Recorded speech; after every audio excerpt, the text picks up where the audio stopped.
मैं आपको एक बहुत ही मजेदार कहानी सुनाने जा रही हूँ। किसी गांव का एक मुखिया था।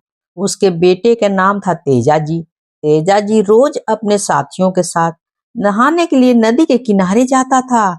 नहाने के बाद तेजा जी पूजा अर्चना भी करता था।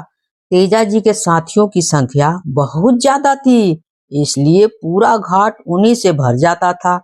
उस घाट पर पानी भरने के लिए गांव की औरतें भी आया करती थीं। एक दिन तेजा जी की भाभी पानी भरने के लिए उसी समय आ गई। जब वह और उसके साथी नहा रहे थे, भाभी ने अपने देवर तेजा जी से कहा, तुम लोग जल्दी नहा धोवा कर यहाँ से चले जाओ। तेजा जी ने जवाब दिया, नहाने के बाद पूजा अर्चना करते हैं। जब तक हमारी पूजा समाप्त नहीं होगी तब तक हम यहाँ से नहीं जाएंगे, समझे? भाभी ने यह सुनकर बड़े व्यंग से कहा, तुम्हारी ये पूजा उजा बेकार है, क्योंकि तुम्हारी ब्याहता तो अपनी माँ के घर में तुम्हारे वियोग में तड़प रही है। जाओ वहीं। तेजा जी के लिए यह एक नई खबर थी। उसका ब्याह तो बचपन में ही हो गया था। वह अब अच्छा खासा नौजवान बन गया है, मगर अभी तक किसी ने उसकी ब्याहता के बारे में कोई चर्चा नहीं की थी। भाभी की बात सुनकर तेजा जी गंभीर हो उठा। उसने निश्चय किया कि वह ससुराल जाएगा और अपनी ब्याहता को घर ले आएगा। अगले दिन तेजा जी तैयार होकर ससुराल जाने लगा तो उसकी माँ और भाभी रोकने लगी। माँ ने कहा, तुम अभी मत जाओ, कुछ समय और गुजर जाने दो। वहां जाने का रास्ता लंबा है और कहीं कहीं तो खतरे भी हैं।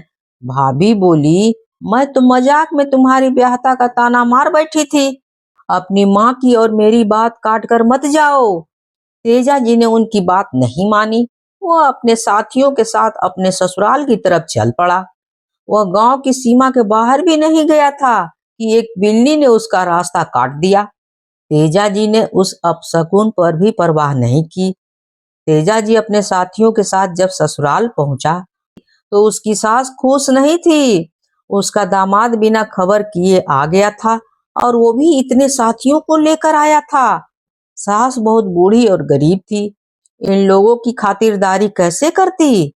रूठ होकर उसने अपने बेटी से कहा, सुबह का जो बचा खुचा खाना है वह उनके सामने रख दो, आपस में मिल बांट कर खा लेंगे। तेजा जी ने उनकी बात सुन ली और गुस्से से आकर बोला, हम इस घर का पानी तक नहीं पिएंगे, हम यहाँ रात भर भी नहीं ठहरेंगे, समझे? तेजा जी की पत्नी ने अपनी एक सहेली को उनके पास भेजकर कहलवाया कि तेजा जी वापस नहीं जाएं और उनकी सहेली के घर में ठहर जाएं। तेजा जी से अपने घर चलने के लिए आग्रह किया। उसने यह भी कहा कि उसकी पत्नी ऐसा चाहती है। यह सुनकर तेजा जी ने उसका आग्रह मान लिया। वो अपने साथियों के साथ उसी के घर में रात बिताने के लिए राजी हो गए। रात में पूरा गांव सो रहा था। तेजा जी और उसके साथी भी सो रहे थे। तभी अचानक डाकू आ थमके। डाकुओं का दल जब लूटपाट करने लगा तब शोरगुल सुनकर तेजा जी और उसके साथी भी जग गए। उन्होंने बड़ी बहादुरी के साथ डाकुओं को खदेड़ दिया। तेजा जी डाकू का पीछा करते करते एक जंगल के करीब जा पहुंचे। जंगल में उस समय आग लगी हुई थी। आग रास्ते पर आ पहुंची थी। तेजा जी ने आग की लपेट में घिर गए और उसने एक नाग को देखा। उस नाग ने तेजा जी से विनती की कि मुझे बचा लो, मेरी सहायता करो। उसकी पुकार सुनकर तेजा जी आगे बढ़े और किसी तरह सांप को आग में जलने से बचा लिया।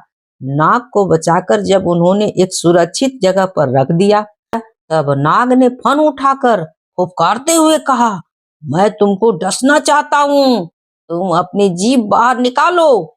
तेजा जी ने कहा, मैं अभी तो डाकुओं का पीछा कर रहा हूँ, इसलिए मुझे जाने दो।